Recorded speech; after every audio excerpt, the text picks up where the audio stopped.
Hi, everyone. My name is Alita Walker. I'm the Development Officer here at the Council. Thank you very much for joining us for this event. While we start, please introduce yourself in the chat. Tell us your name, where you're from, where you're calling in from. We'd love to hear from you. Some more people coming in.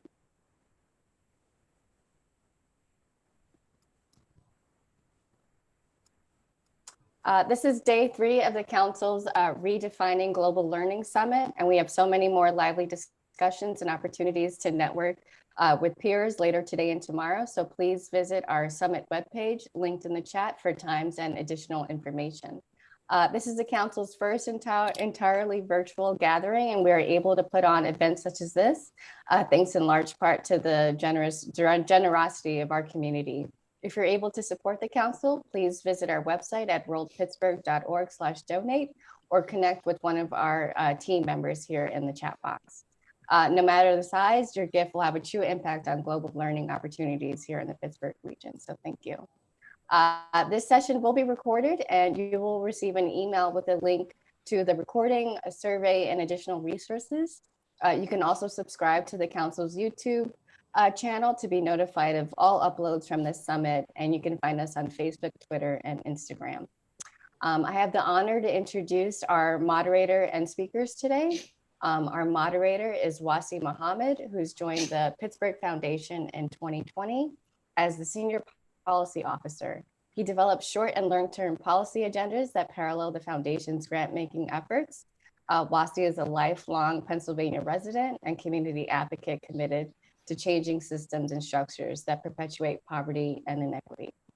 Karen Philippi is the Director of New American Integration with the Office of Global Michigan. She has been working in the field of immigration law and immigrant refugee integration for over 28 years.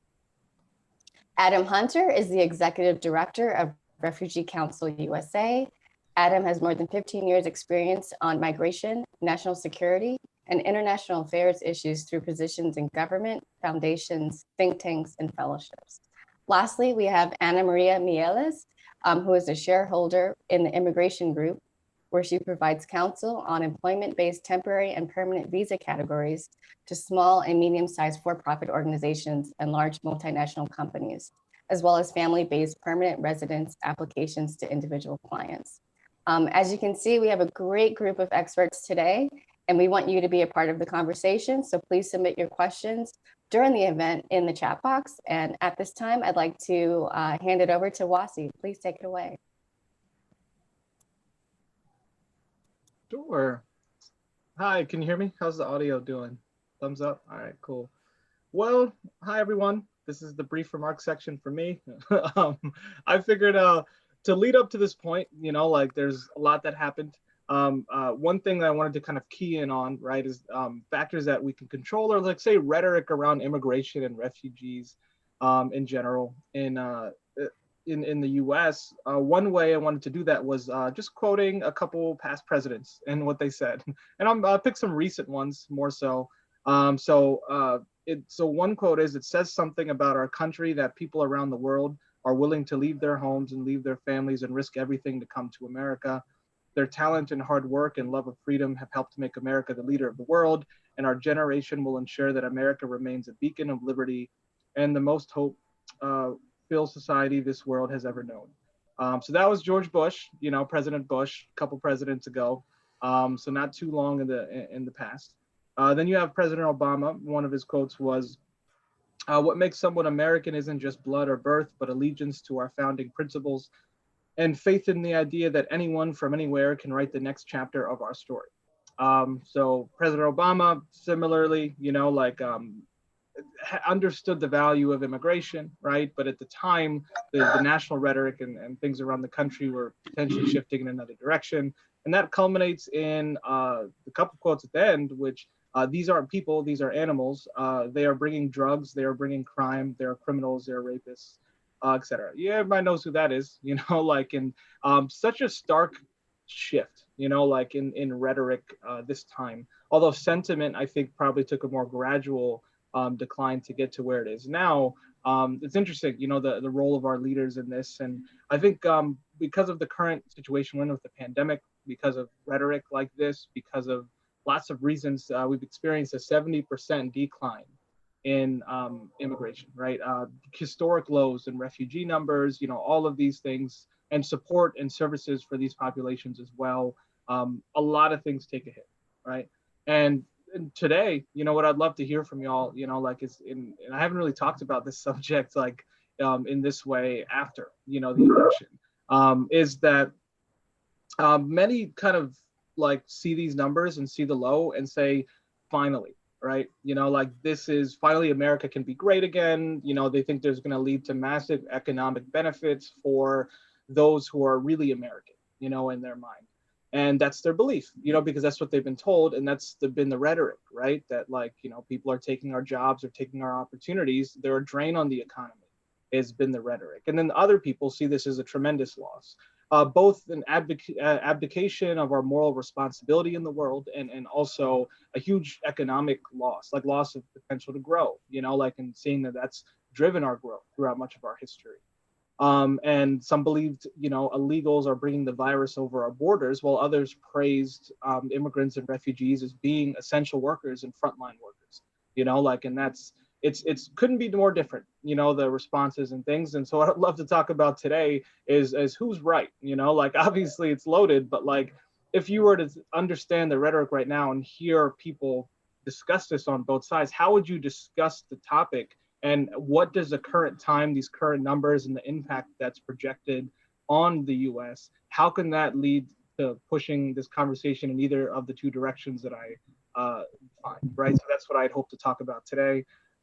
So yeah, to get started with that, I'll just try to start and ask the first question, with the team, and feel free to address the remarks directly or just, focus on a different direction in your questions. Question number one is to Karen. Karen, your office focuses on immigrant and refugee integration efforts at the state level. What are some policies or initiatives that can help advance workforce integration? And why is that important? For Michigan, why is that important? Why is workforce integration a positive thing for the state? Sure. First of all, good morning. Happy to be here with everybody. Looking forward to our discussion. So in terms of workforce integration, why is it important? Well, one primary example is we do have a number of immigrants and refugees coming to the United States from around the world who are bachelor or higher degreed individuals who might be unemployed or underemployed and really are not working in jobs that better fit their skill set. And so if you look at, it's your kind of anecdotal physician driving a taxi cab, right? We really would like that physician, even if they can't be a full-fledged physician, to be working in the healthcare field or in a field that supports their background. And then that also then opens up those jobs that are at different skill levels for other individuals who may otherwise not have gotten, an opportunity at those positions. Workforce integration, there's a lot that we've done here in Michigan from a policy perspective and just even from a service provision perspective. At the policy level, we've done a lot of work around occupational licensing. So we've taken our state occupational licensing process for over 40 different occupations and broken them down step by step for individuals who are foreign educated and foreign trained into how do I become licensed as an accountant, an engineer, a physician, a social worker, a barber, a cosmetologist, et cetera, to really try and make it a little bit more understandable. Licensing processes can be confusing. If you haven't looked at state licensing processes, they can be confusing. So this makes it a little bit more helpful. And then another policy piece that we have done, as well as service provision piece that we've done about, this is going into year 4, is we've implemented a refugee and immigrant navigator program within our local Michigan Works offices. So our local workforce boards and local workforce offices in the 5 counties where we have the largest number of immigrants and refugees, we have specialists who are able to work with the immigrants and refugees and assess them for workforce qualifications. And anecdotally, we had heard that some immigrants and refugees had been turned away from our local workforce offices. And we wanted to ensure that everyone who qualifies for services receives equitable access to those services. And with our navigators, we've even had them take one step beyond just workforce services, and they go out into the community and build relationships and develop relationships with ESL providers, legal service providers, transportation and childcare services, so that when they're doing assessments of the individuals who are coming into those offices, they're able to also kind of do a full scope of what their needs are to be successful in the workforce. And so the navigators can then provide other referral sources as needed for those individuals. So those are just two examples in terms of a workforce perspective that we think are important and impactful for the immigrants and refugees in our state. Yeah, thank you. And did you need policy pass to do that, or is it just an executive action? So the occupational licensing was really, we didn't change the licensing process at all. So that was really just our, the different analysts within our Department of Licensing and Regulatory Affairs who went through the existing licensing process and just, again, made it a more simplified and more easily digestible process. And then, so again, neither, not administrative or legislative either. It was, again, just really an internal departmental. With our navigators, that was more of a policy decision and created through policy memos through our workforce development department. We initially funded that program 2/3 with federal funding and 1/3 with state funding. And that blended funding has continued over the last 4 years. Okay, thank you so much. I appreciate the answer. Next is, I wanted to ask something, and this is open to anyone, about small businesses, immigrant-owned small business, refugee-owned small businesses. Will immigrant-owned small businesses recover? What have you been seeing and hearing? Or will American entrepreneurship be harmed by declining immigration significantly? And what do you think we could do, like to help in this way? I'll be happy to chime in on this. In addition to the recovery, just because of the coronavirus, there is going to have to be a recovery for immigrants in terms of the severe limitations on immigration, and it's particularly employment-based immigration that that we have all seen with the Trump administration. It started early on with the travel ban and moved on to one of the biggest executive orders that affected the approvals of visas for immigrants is the Buy American, Hire American executive order, which basically just increased the vetting across all agencies of all immigrant visa applications. And because of this policy, we, saw an increased number in denials, unprecedented numbers of requests for evidence on all employment-based cases, and frankly, across all immigration, but specifically for employment-based cases. So there's a big recovery to be done based on that, even though many of the policies instituted through these executive orders have been challenged and oftentimes successfully challenged in the courts. They have left sequelas in our labor market. And we're going to have to really find a way to improve and remediate, those sequelas. For instance, and it still continues, right? To this day, only, when was it? 2 days ago, December 1st, a district court shot down a proposed change in the H-1B program, which is the program for professional visas in the United States. And had it come into effect, it would have severely limited, and even acting Secretary Cuccinelli of the Department of Homeland Security indicated that had it gone through, about 1/3 of H-1B visas would have been denied. This is people who have previously been here for a very long time, who have had approvals one after another who were now facing these changes that could have denied their visas, and all of the investment from those employers into these visas would have, you know, been basically a waste.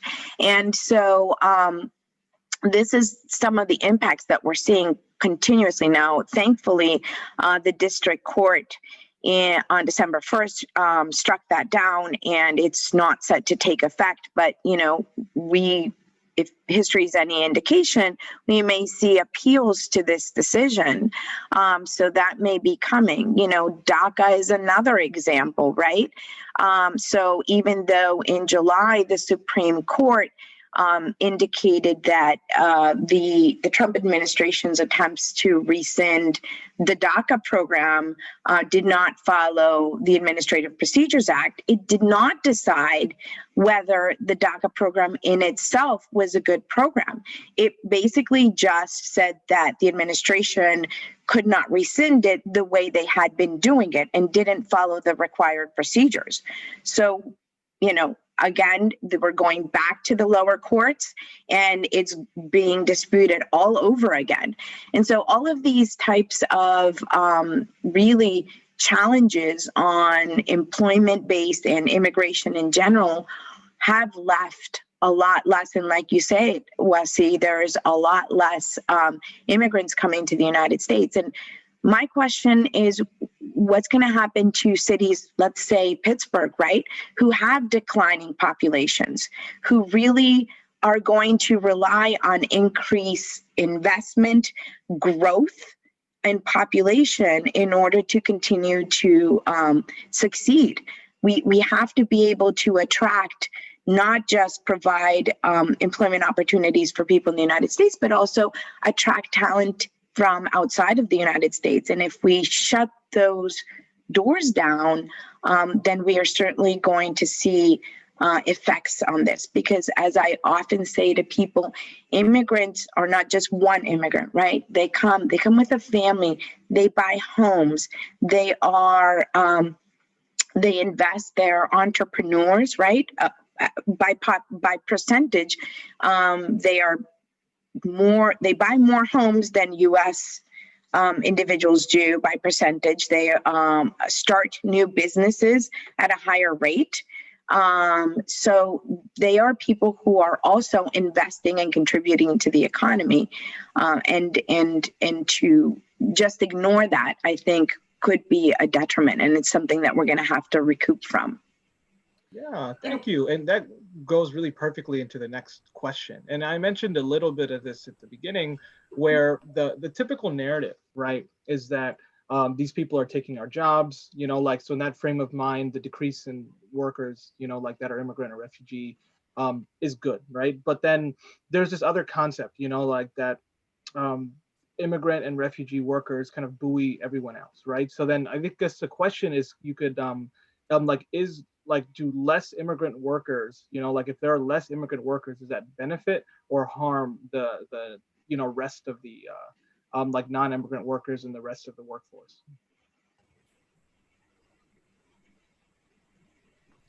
So I'll start and see if someone wants to jump in, but you know, from my perspective, I think it hurts the American workforce. You know, and I'll utilize the H-1B visas as an example. There was a study done just a couple of years ago by the New American Economy, which is a nonpartisan research organization out of New York, talking about the H-1B visa issuance and the fact that there's a cap on the number of H-1B visas that can be issued each fiscal year.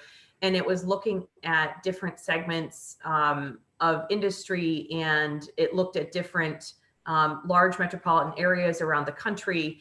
And again, as Anna Maria mentioned, that H-1B is for professional workers in the US. And the report essentially was saying that, you know, had these different metropolitan areas been able to have their H-1B visas processed and approved, they would have created additional jobs. It would have, for US born workers, it would have created increased US born salaries.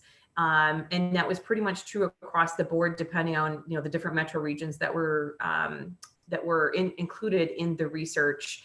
And so that's one example. A second example that we often use here is in the agricultural space. When we look at our agricultural workers, a number of them are foreign born.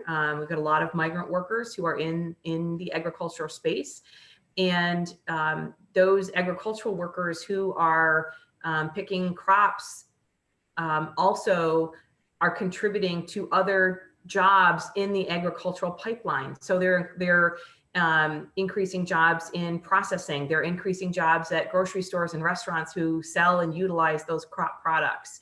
So you have to look at kind of the whole picture to see that there is a positive impact when we do have foreign-born contributing and included in our workforce. Yeah, thank you. That was perfect. And the next question, is the data from the Department of Homeland Security shows that immigration falling more than 7% between 2016 and 2018. At that time, especially a lot of the stuff that I talked about at the beginning, and we've been discussing it a little bit more recent in terms of policies. How do you think that we can account for that sharp decline, like in immigrants to the United States? And I'll probably bug Adam, I haven't heard from you yet. Like, if you want to chime in here, I think it'd be perfect. Thank you. Yeah, and I can be roped in as a former DHS official. And I want to reflect a little bit, Wasi, on the opening comment where you started to, the founding of this country and the brilliance, in my view, of this representative democracy is not that it is static, it is that it is dynamic. And what makes America great, if you will, is not a fixed moment in time or certainly looking to the past, but the fact that we're able to adapt, that we reform, that we aspire, and that we continue to create in each generation a more inclusive definition of citizenship, of who belongs, and work ever more toward that realization of a true multi-ethnic inclusive democracy. We had women's suffrage in 1920, we had the Voting Rights Act in 1964, we had immigration reforms in 1965, right? We have generational changes that are ever expanding our notion of who belongs. So it's really striking the period under the current administration where that posture is not only rejected, but where the policy ramifications have actually started to change and shift who is able to come. And we're seeing that in the numbers, right? Because the different visa streams and the vetting is harder to obtain, because there have been limits on students, because administratively, the government was able to unilaterally slash the resettlement numbers and take, what was a healthy program, over 85,000 that had been admitted annually, 95,000 a year since the program began in 1980. We're down to a ceiling this current fiscal year of just 15,000. And even that 15,000 is set up and allocated in a way that the administration has no faith in meeting that, right? It is not even good faith to try to attain that 15,000. So it's no wonder that they're using every tool at their disposal to try to limit the numbers, and we're seeing that play out. For me, that is the antithesis of what makes America great and what makes our economy dynamic. Immigrants and refugees, moreover than anything else, are people.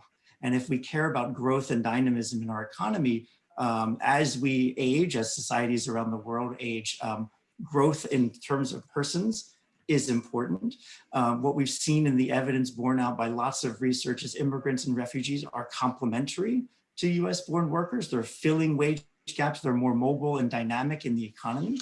And even refugees that are coming from an experience of vulnerability. There was a landmark Department of Health and Human Services study that was finalized but never released officially under the Trump administration that looked over a 10-year period and saw that refugees, resettled refugees to the United States generated $63 billion net positive fiscal impact. So that's government revenues, federal, state, and local, over what they cost, let alone, right? And you would add to that the economic activity and the growth that they brought with them as individuals, as consumers, as families, et cetera. So just on the fiscal side, there's a net positive over a 10-year period. And these are, among the most vulnerable individuals that we are set up to provide support for. Thank you. And so with the sharp decline, right, coming, how do you think that we could reverse that? What do you think the first things that, say, a Biden administration or all of us, like as leaders can do to try to push that in the other direction? I'll start with this and then would love to hear others weigh in. The fortunate thing on the current administration's, in my view, abuse of its executive authority is that there are many things that a new executive can do to start to right the ship. Some things quicker than others, and Ana Maria highlighted some of these presidential proclamations that can be done away with the stroke of a pen. A lot of other executive actions in terms of regulations will take more time and more care to undo. So there is a lot on the policy side that an incoming Biden-Harris administration can and will do. But the remaining factor is going to be trust and leadership. And what does the signal of unwelcome of the United States of the past years say in terms of people wanting to come found their business in the United States, seeking the United States as a place of refuge? Because while our numbers have gone down, the Canadians are doing gangbusters on students, and Australia, and there's many more alternatives out there for people who have, the desire to contribute their talents, who want to resettle with their family. The U.S. also had been, for the course of our refugee program since 1980, we settled on annual more than any other country combined up until the recent years. And now we're dwarfed by others that are superseding us in that place. So not only getting the policies right, but the posture and the welcome and the attractiveness of the United States as a destination is a question. Yeah, just to echo Adam, we've been talking a lot here internally from the policy perspective about a Biden-Harris administration increasing the refugee ceiling. And although that's really exciting, it's also something that's a little scary. And the reason why I say that is because over the last 4 years, our refugee numbers have declined, and so has the infrastructure to accept refugees in terms of the resettlement organizations and service providers. And so that infrastructure has to be rebuilt. So as much as we are extremely excited about the prospect of having an increased number of refugees coming back into the United States, and as Adam said, having the United States kind of rising back up as a leader in this area, as one example, there's a lot of work to be done. And aside from any policies or laws, I really also would echo Adam in that it's the rhetoric of the last 4 years, and not trying to make a political statement per se, but the negative connotations around immigrants and refugees have made a lot of individuals feel as if the United States is not a welcoming place. It's made some parents feel that they don't want to send their children here for higher education. So our international student numbers have seen a dramatic decline.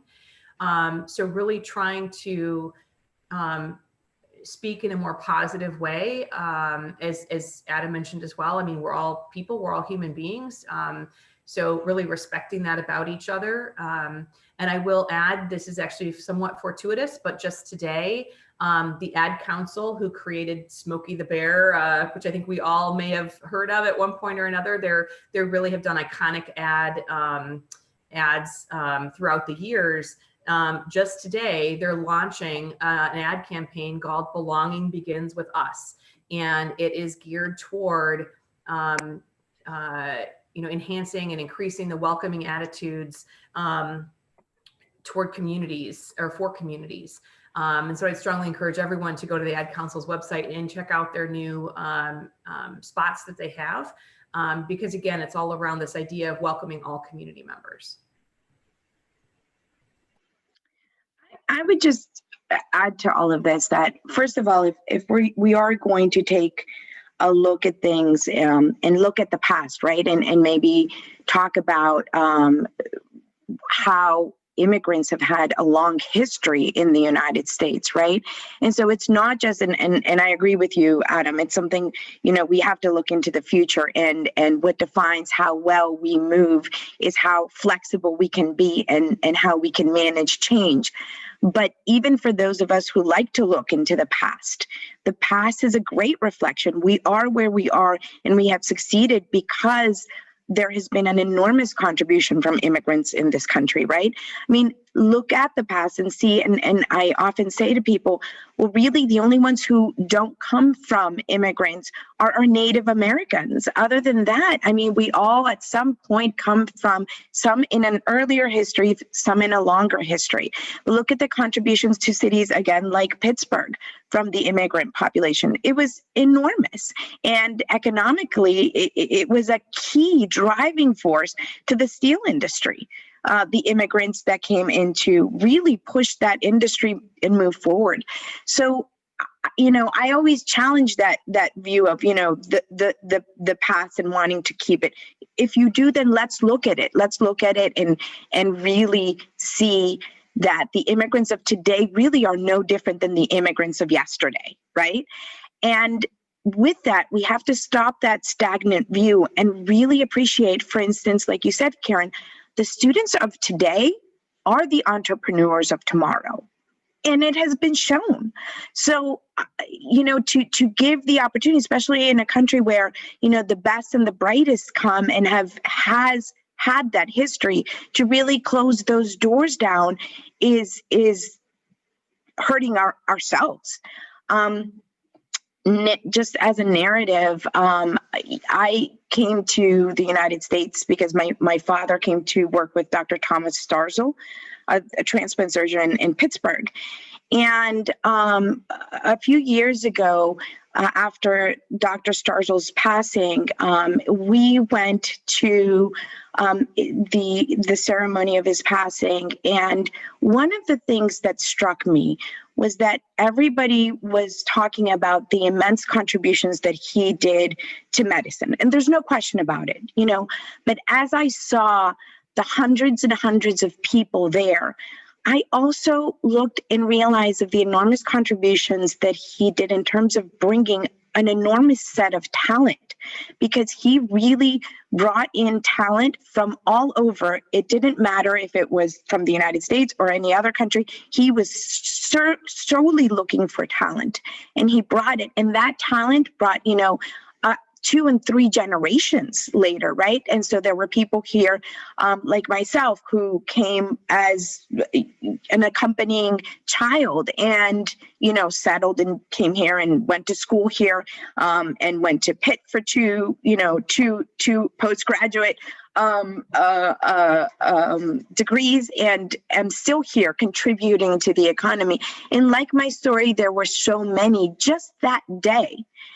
And just to see how that one contribution of one person who really opened the doors of his program to the most talented, no matter where they were from, how that made a change, you know, to me is just a demonstration of what it is on a 100th level in the United States overall. So, you know, again, not a political statement, but just in terms of narrative, looking to the past and understanding that our investment in immigrants is also an investment in the future. Thank you. And that's really great. And especially like the all the answers, you know, going from policy to narrative and you know, seeing the specifics. I would love, like, say, returning to some of the narratives that we had, you know, like would be better than what we have right now, right? Funding the programs that we had would be like that we just got defunded, you know, and the infrastructure that was lost would be better. Say if we rewind back a couple years, you know, like because right now the immediate focus will be getting back to where we were, or changing the narrative to what we had. What are ways to improve that, right? Like not just a pre-Trump, you know, thing, right? But what are, like, okay, even before then, were there particular things not funded? Was there a narrative that you didn't feel was strong enough? Were there laws that need to be passed so that we could better serve these populations? Is there anything that you all could think of that we need to do even better than we did before to now shift us back into the direction after we are in such a deficit? I can, the refugee program in particular, the resettlement program has operated as a pretty kind of tight, circumscribed endeavor for most of its history since the 1980 Refugee Act. That changed a lot in 2015 and then over the Trump years. So in the 2015, we had the migrant and refugee surges in Europe. And there were then, in November 2016, there were attacks throughout Paris, and including at the Bataclan, that was alleged at the time, although it was a fake passport shown to be later, that had Syrian connections. Within days in this country, we had a bipartisan majority of our governors who stood up and said, no, we don't want Syrians. And it really put a spotlight on who are these refugees, and made a wide community recognition that a lot of folks don't even know about the program, didn't know they have state refugee coordinators, understand the mechanics. So that, together with all of the pressures under the Trump administration, makes clear no one in our community wants to go back to what was. And to Karen's point too, the infrastructure build, I mean, we've lost maybe a third of the capacity among our resettlement agencies because the numbers have gone down so low. So with the opportunity now to build back, we don't want to build back, but forward, right? In ways that are new, in ways that are more embedded in the community. Pursuing different community sponsorship models. We want to be extending services in partnership with communities, involving more constituents in the program to experience what the mission is and the value that refugees as community members can have for all of us. So that's one way I think that, with the opportunity to build, we can do things differently programmatically in terms of our partnerships, in terms of our communications around these issues, to be different than what was before and overcome, I think, some of the challenges we had structurally. Yeah, thank you. Perfect. And I'm going to move to one more question, from the list, and then we'll move to some of the questions in the chat. Here it said, showing in recent years, immigrants to the U.S. are moving to small towns and suburban areas rather than big cities and urban areas as they did in the past. How will smaller local economies feel the effects of the decline in immigration to the U.S.? And any thoughts on why do you think that happened? From the historic big city move to what we're seeing right now. Well, I'll start and then be happy to hear what others think. But, in terms of the impacts that small communities will feel, to some extent, it's very similar to population decline overall, right? You're going to see your housing industry impacted. You're going to see your tax base impacted. You're going to see your, small businesses, at the point you brought up earlier, your small businesses, your restaurants, any services will be impacted by that population decline. And that is also kind of on the flip side, a reason that some of these smaller communities would maybe try and attract an immigrant or refugee into their community, is to help build up that same infrastructure within their communities. Speaking from where we are here in Detroit, just a few hours outside of Pittsburgh, the city of Detroit itself used to resettle a number of refugees, and there are still some immigrant populations that are in the city of Detroit, but in reality, the city of Detroit's school district is not strong. And that is one reason, at least here, why we've seen an out-migration to other areas for some of our immigrant and refugee populations. And what we also tend to see is once you start to see that kind of out-migration out of larger cities into maybe the suburbs or other communities, other community members will follow, right? So we do have different pockets around here. Obviously, Dearborn in Michigan is known for its population of individuals from the Middle East. We've got larger Congolese populations in West Michigan. And so, once that the faith-based organizations and the grocery stores and, languages spoken in those communities. Once those pieces start to be built and put into place, then others are attracted to those communities. And that's not just the only reason, but just some examples, in my opinion, of why there's been some, there may be some movement from larger cities to smaller communities. I would also add that the technology infrastructure has really provided many more opportunities. So, you can assess where before you needed to stay in one area to stay on top of what's going on in the community, to meet with people who speak in the same language or share a culture.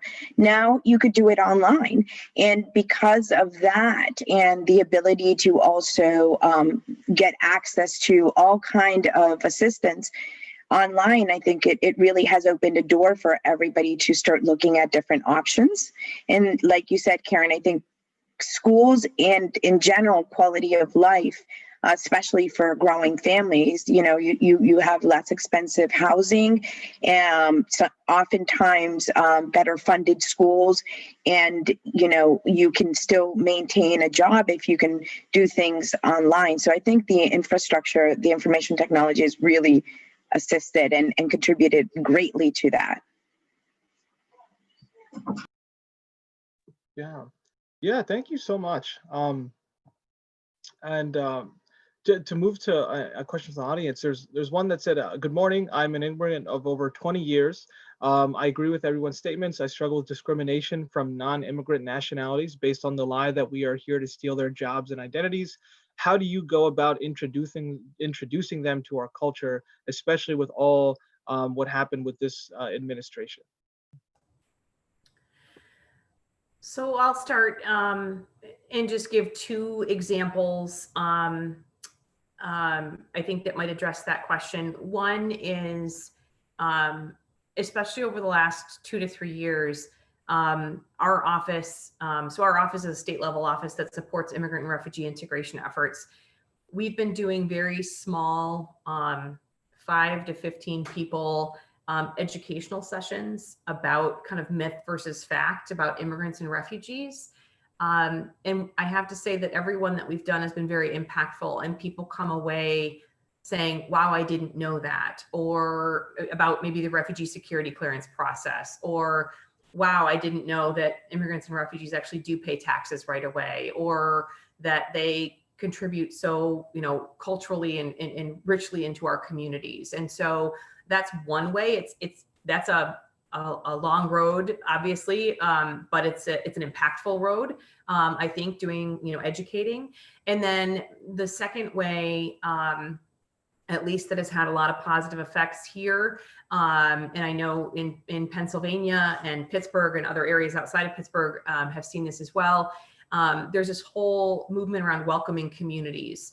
And some of the work that's done in welcoming communities are, again, small community level events that might be around, getting together for a community conversation with teens, or getting together for cooking demonstrations, where you might be cooking different ethnic foods, or having some type of a film presentation. But again, the smaller kind of community building activities that are done to get to know your neighbor, so to speak.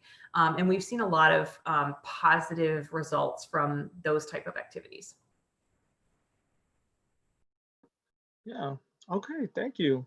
And one other question, before we'll go into closing remarks.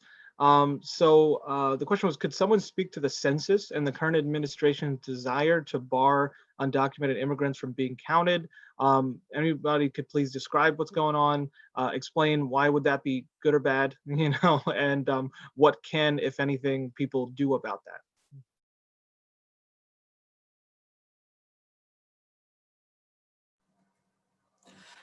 I haven't followed the latest on it, but I can just make a couple of comments. This is critically important. I mean, we do a census every 10 years to have a count of all persons in the United States in order to assign how federal dollars will flow, in order to apportion representative districts for voting purposes, et cetera, et cetera. So it's a critically important tool.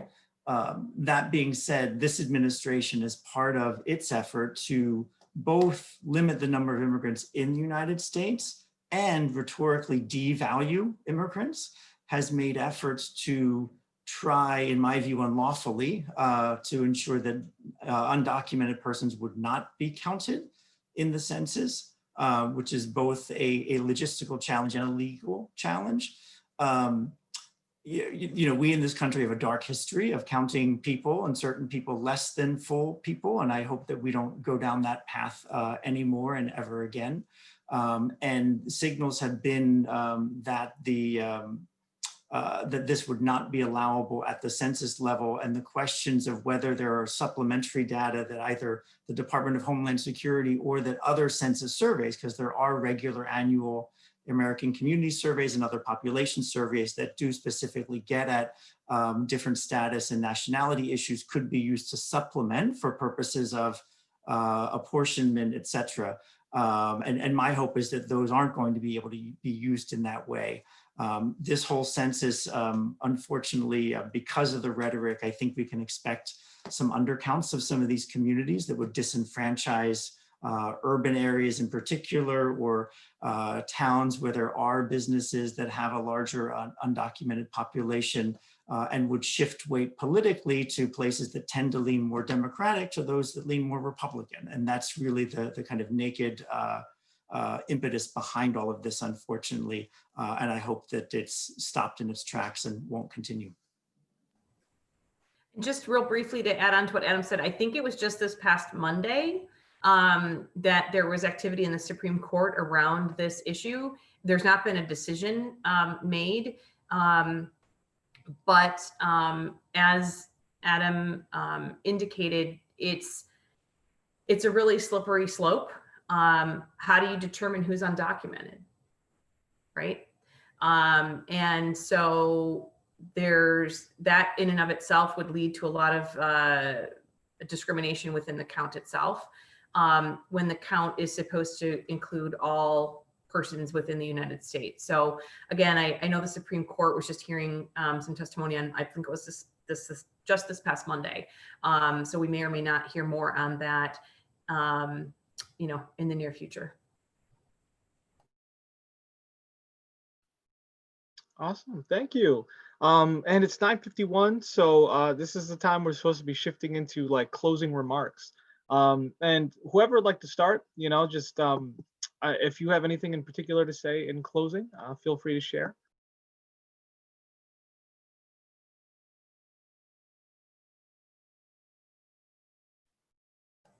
I mean, I could pick someone if that makes you better. Anna Maria, you want to go first? I was just going to volunteer myself. Perfect, right on time. I would just say this. I think that in terms of shifting, and yes, we've talked about policy, and to add to what Karen said, grassroots change is where it is, right? Because policies change when they reflect the attitudes of the voters.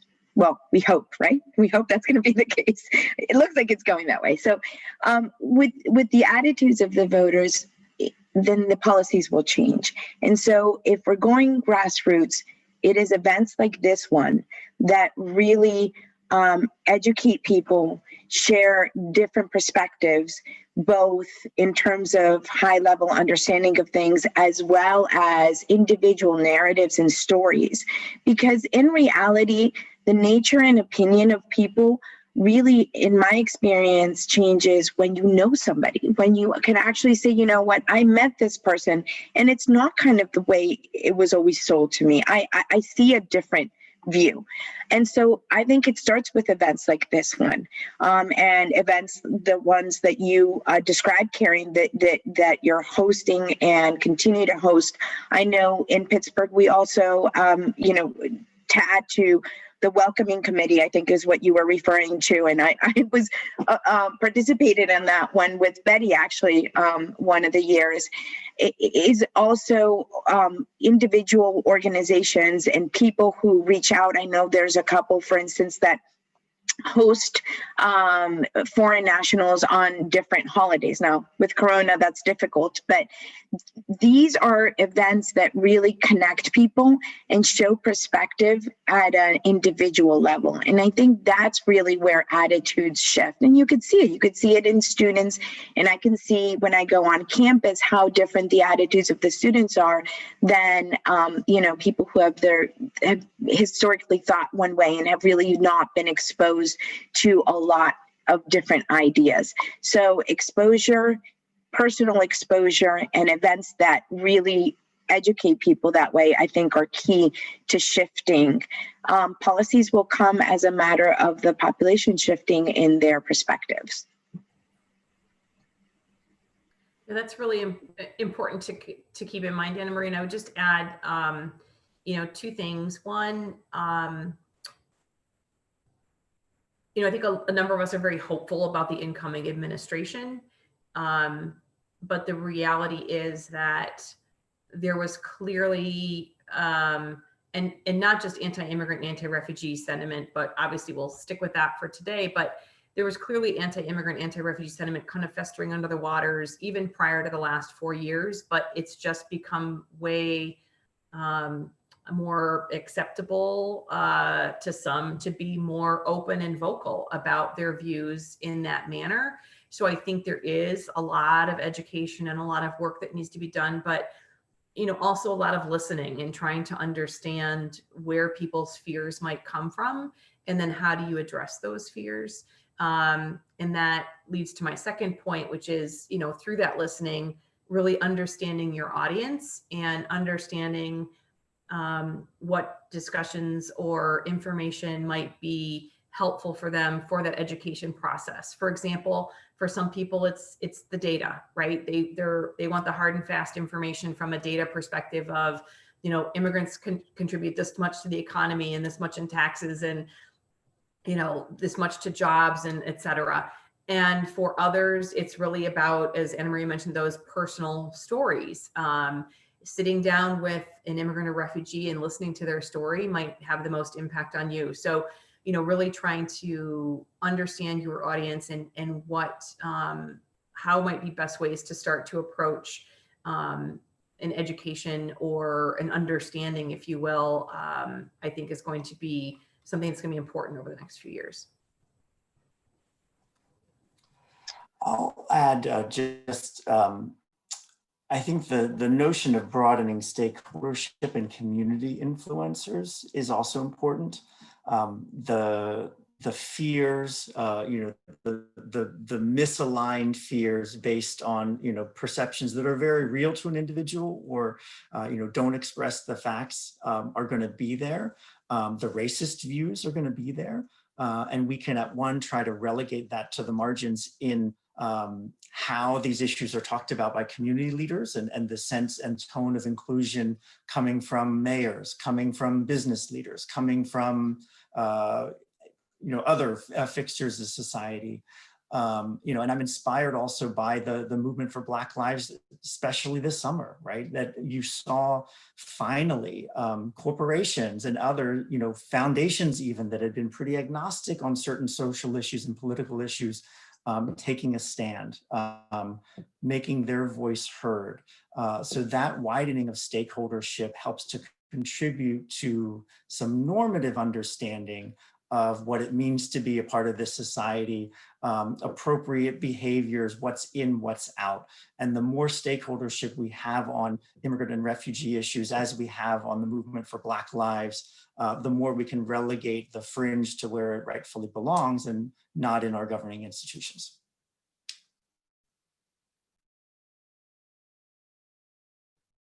Perfect. Thank you, everyone. I appreciate it. Alita, I believe you're next up on the agenda. Let me double check. Yeah, well, thank you, everyone. Thank you, Wasi, Adam, Karen, and Anna Maria. This was a great conversation, and I think we've all learned something new. To everyone out there, please be sure to check out our virtual community and feedback wall linked in the chat. Our feedback wall is for you to share your experience of this virtual summit with our talented council team. We'll be constantly monitoring it and make improvements and soak up things that you are enjoying as we present this event to you. So keep posting. As the wall gets busy, we'll create more space for you.